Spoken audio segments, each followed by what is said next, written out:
कोनमण्डलोपरि नैवेद्यपात्रं निधायेत्।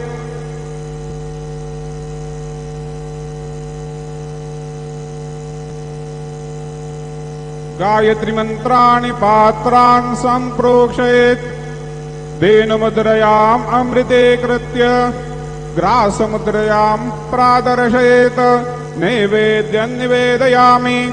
ॐ प्राणाय स्वाहा, ॐ अपानाय स्वाहा, ॐ व्यानाय स्वाहा, ॐ उदानाय स्वाहा, ॐ समानाय स्वाहा, ॐ ब्रह्मणे नमः। नैवेद्यमध्ये पाणिं समर्पयामि। पुनर्नैवेद्यं निवेदयामि।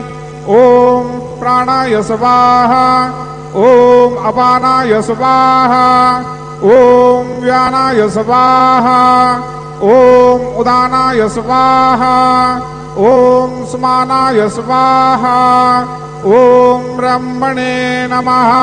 नैवेद्यं समर्पयामि। हस्तप्रक्षालनं समर्पयामि।